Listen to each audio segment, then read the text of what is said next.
The show your time your news, खबरें काम की।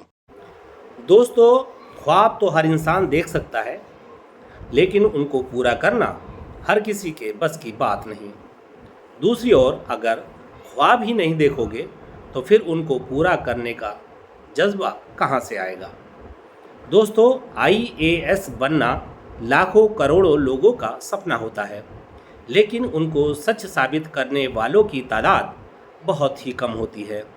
ऐसा ही एक ख्वाब मुरादाबाद के ठाकुरद्वारा क्षेत्र के निवासी मोइन अहमद ने देखा और अपनी कड़ी मेहनत और लगन से उसे सच साबित कर 2022 की IAS परीक्षा पास कर डाली।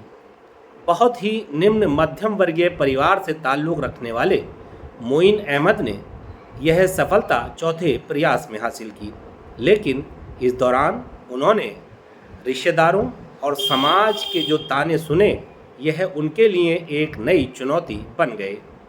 लेकिन मोइन अहमद ने इन सब की परवाह किए बगैर अपना सफ़र जारी रखा और सफलता हासिल की। मोइन अहमद 26 जून 2023 को अमरोहा के मैस्को इंस्टीट्यूट ऑफ फार्मेसी में आयोजित मेधावी विद्यार्थियों के सम्मान समारोह में विशिष्ट अतिथि के रूप में शामिल हुए और अपनी शानदार सफलता की कहानी सबके सामने रखी। आप भी सुनिए नवचयनित IAS मोइन अहमद से उनकी सफलता के मंत्र।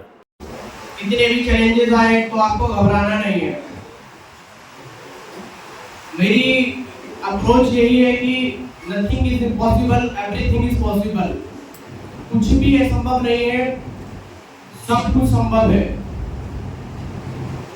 जो आप सोच सकते हैं वो आप कर सकते हैं, सिंपल।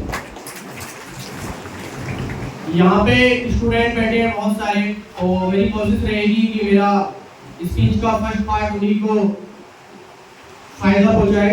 दूसरे पार्ट में मैं कुछ बातें शेयर करूंगा, अपनी जिंदगी के जो मेरे उसूल रहे हैं वो मैं शेयर करना चाहूँगा। तो स्टूडेंट्स के लिए सबसे ज़्यादा जरूरी है कि अपनी लाइफ का गोल सेट कर लीजिएगा। जो भी आपको बनना है, आप डॉक्टर बन सकते हैं, आप इंजीनियर बन सकते हैं, आप IAS ऑफिसर बन सकते हैं। तो सबसे ज़्यादा जरूरी है कि आप ये डिसाइड करें कि आपको लाइफ में क्या करना है। उसके लिए हो सकता है कुछ परिवार ऐसे हैं जो काफ़ी अच्छी फाइनेंशियल सिचुएशन रखते हैं, सोशल प्रेस्टीज रखते हैं, तो वो चीज़ हेल्प कर सकती है। पर कुछ बच्चों के सामने चैलेंजेस आएंगे, जैसे मेरे सामने आए थे। मेरा फैमिली बैकग्राउंड उतना अच्छा नहीं था, मेरे पास पैसे भी नहीं थे, तो उस वजह से गिव अप मत कीजिएगा। आप इरादा कीजिएगा, खुदा पे भरोसा कीजिएगा, रास्ते खुद पे खुद बनेंगे। जरूरत इस चीज की है कि आप अपने सपने के प्रति कितने ईमानदार हैं। क्या सच में आप बनना चाहते हैं? कहीं ऐसा तो नहीं कि सिर्फ सोच रहे हैं, उसके लिए कुछ कर नहीं रहे हैं। जब तक करेंगे नहीं तो कुछ नहीं होगा। कहते हैं कि हरकत में बरकत है। तो वो सबसे ज्यादा जरूरी है कि आप अपना गोल डिसाइड करें। उसके बाद जरूरी है आप अपने सपनों के लिए मेहनत करें। चैलेंजेस आएंगे, फेलियर लाइफ में आएंगे, डरना नहीं है। और कहते हैं कि असफलताओं से घबराए नहीं, बल्कि उनसे सीख लें कि पुनः ऐसी गलती ना हो। हर एक सफलता कुछ ना कुछ सिखाती है। शुरू के 3 अटेम्प्ट में मेरा प्रीलिम्स क्वालिफाई नहीं हुआ 2019, 20, 21, जो मेरे लिए बहुत बड़ा सेटबैक था कि मैं पहला ही स्टेज क्वालिफाई नहीं कर रहा था।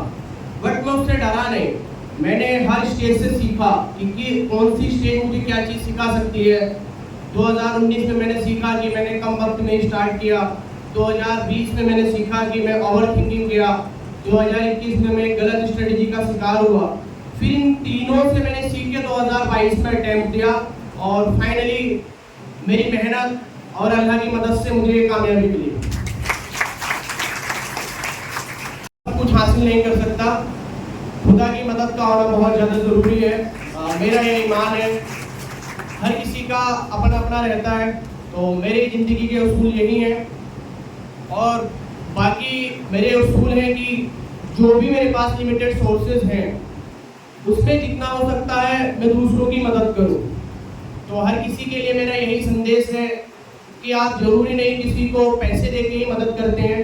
रास्ते का अगर आपने पत्थर भी हटाया तो किसी की मदद होगी।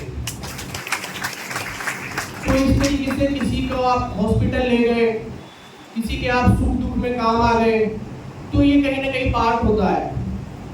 दूसरी चीज जो मैंने फेस की अपनी लाइफ में, और यहाँ बैठे हुए अधिकांश लोग उसी बैकग्राउंड से संबंधित थे, लोअर मिडिल क्लास, जहाँ हमको ताने सुनने के लिए मिलते हैं जब हम अपने सपनों की तरफ बढ़ते हैं, जब हमारी बच्चियाँ पढ़ने के लिए निकलती हैं या हमारे बच्चे कुछ अच्छा करने के लिए निकलते हैं, तो लोग तरह तरह की बातें करते हैं कि गया है आ जाएगा, 2 साल की तो बात है। मुझे तो लोग बोलते थे, मुंह पे हंसते थे कि कलेक्टर बनोगे क्या।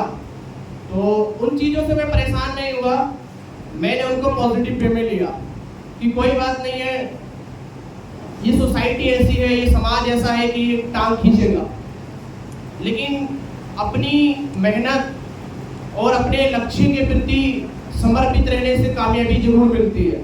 तो जो भी लोग बातें करें उनकी बातों को हम पूरी तरीके से नज़रअंदाज नहीं कर सकते, क्योंकि हम इंसान हैं, हमको हमेशा प्रैक्टिकल रहना है। लेकिन कोशिश कीजिए कि वो बातें जितना कम आपको परेशान कर सकती हो उतनी कोशिश कीजिएगा।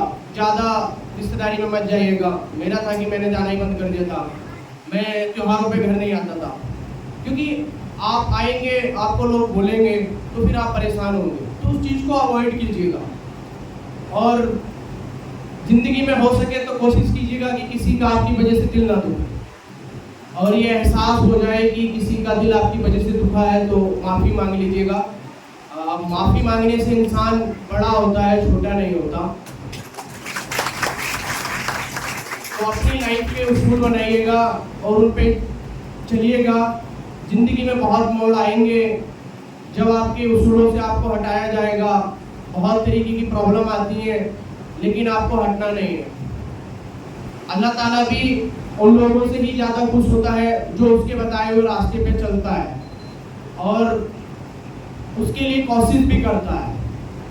हर किसी इंसान के पास इंफॉर्मेशन तो होती है कि हमको दीन में क्या सिखाया। ये किसी भी धर्म में, गीता की बहुत सारी बातें हैं जिनको मैं फॉलो करता हूँ, उपनिषदों में बहुत अच्छी चीज़ें लिखी हैं, बाइबल में बहुत अच्छी चीज़ें लिखी हैं।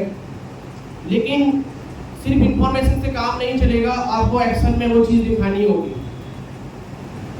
तो ये ज़िंदगी के मेरे कुछ एक्सपीरियंस थे जो मैंने शेयर किया, और इसी के साथ मैं अपनी बात को समाप्त करता हूँ। Thank you so much.